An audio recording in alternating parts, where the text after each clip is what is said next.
तर सर्वांना नमस्कार आणि मानाचा मुजरा करून आपण आजच्या व्हिडिओला सुरुवात करत आहोत. तर लास्ट व्हिडिओमध्ये तुम्ही पाहिलात की आम्ही भाऊच्या धक्क्यावरती गेलो होतो. तर तिथून लिलावातून हे सुरमई आणि 2 हलवा आणले होते.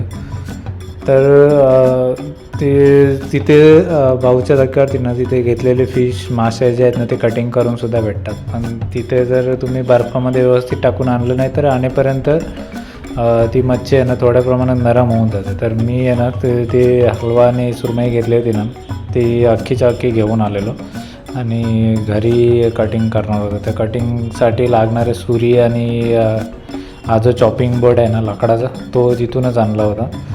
तर या व्हिडिओमध्ये तुम्हाला जे आणलेले फिश आहेत, मासे आहेत, पॉपलेट आणि सुरमई, तर ते कटिंग कसे केले तर ते पाहायला मिळेल. आणि त्याच्यानंतर कटिंग करून झाल्यानंतर मॅरिनेशन कटिंग करून झाल्यानंतर पहिला आधी त्यांना साफ करून धुतलं व्यवस्थित, त्यानंतर त्यांना मॅरिनेशन वगैरे करून ठेवलेलं. तर या पूर्ण व्हिडिओमध्ये कटिंग, त्यानंतर मॅरिनेशन आणि त्याच्यानंतर मच्छी फ्राय कशी केली आणि त्यानंतर जो रस्सा बनवला होता तो रस्सा कसा बनवला होता ते तर तो सर्व जो प्रिपेरेशनपासून सर्व जो आहे कुकिंगचा व्हिडिओ तो तुम्हाला या पूर्ण व्हिडिओमध्ये पाहायला मिळेल.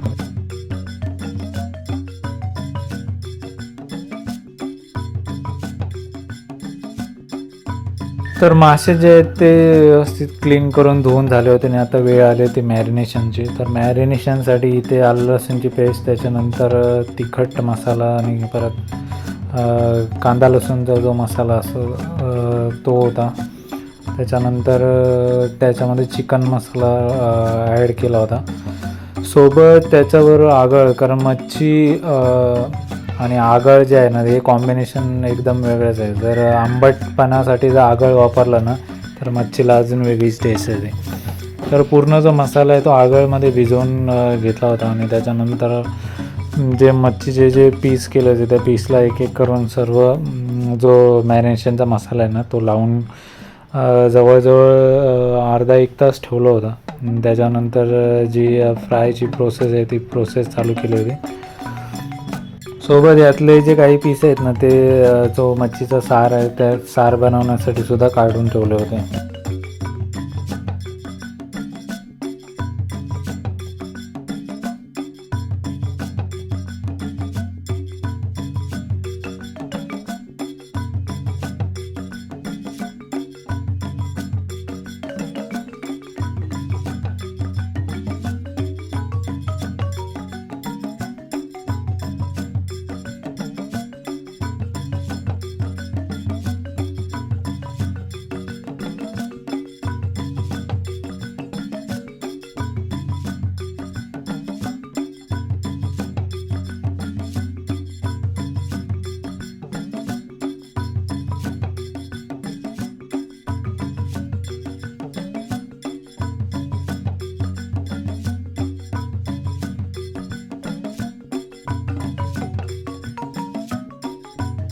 तर फायनली सर्व पीस जे आहेत ना त्यांना मॅरिनेशनचा जो मसाला आहे तो इकडे मसाला लावून झाला होता.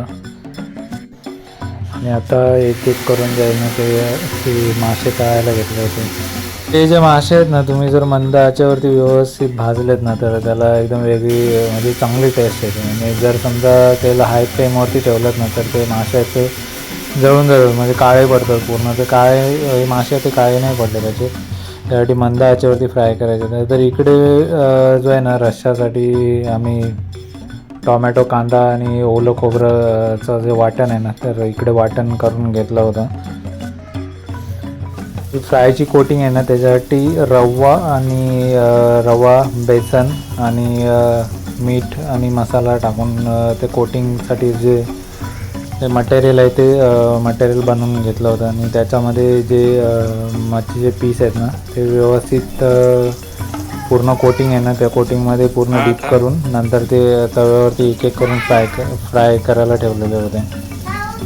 तर हा सुरमईचा टेस्टी व्हिडिओ शेवटपर्यंत नक्कीच पहा. तुम्हाला सुरमई फ्राय, हलवा फ्राय आणि सुरमई आणि हलव्याचा रस्सा ची जी गंमत तुम्हाला व्हिडिओमध्ये पाहायला मिळणार आहे.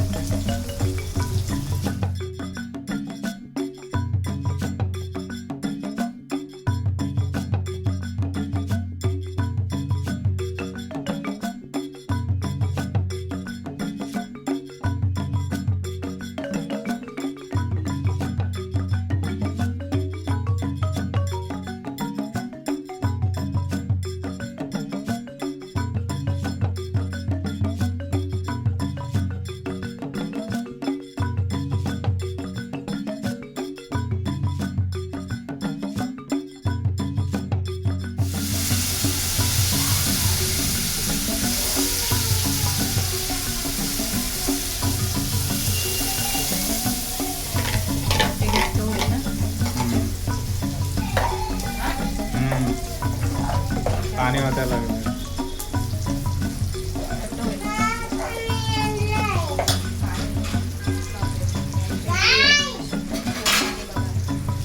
तो यश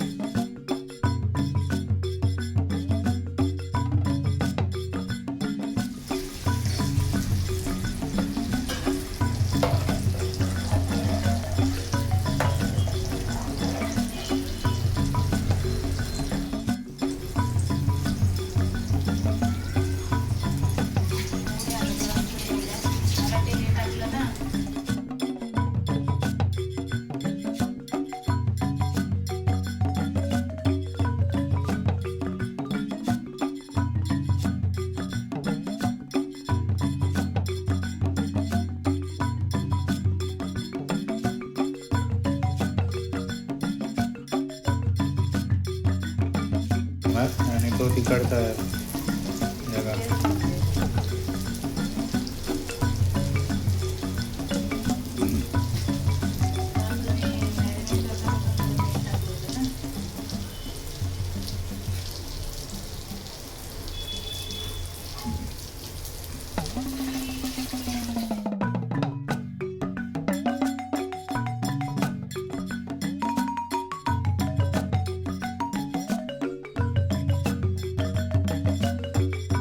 तर इथे मच्छीच्या साराला उकळी यायला लागलेली आहे, म्हणजे आपली मच्छीसुद्धा चांगल्या प्रकारे शिजली आहे. तर इकडे आता आपलं मच्छीचं सार आणि मच्छी फ्राय दोन्हीसुद्धा रेडी आहेत. तर आता गरम गरम सार आणि गरम गरम मच्छी फ्राय इकडे सर्व करायला घेतले आहे. तर हा टेस्टी मच्छीचा व्हिडिओ तुम्हाला कसा वाटला हे कमेंटमध्ये नक्की सांगा. तर व्हिडिओ शेवटपर्यंत पाहिल्याबद्दल तुम्हा सर्वांचे मनापासून आभार. तर पुन्हा भेटू अशाच नवीन व्हिडिओमध्ये. तोपर्यंत काळजी घ्या स्वतःची आणि इतरांची सुद्धा. धन्यवाद.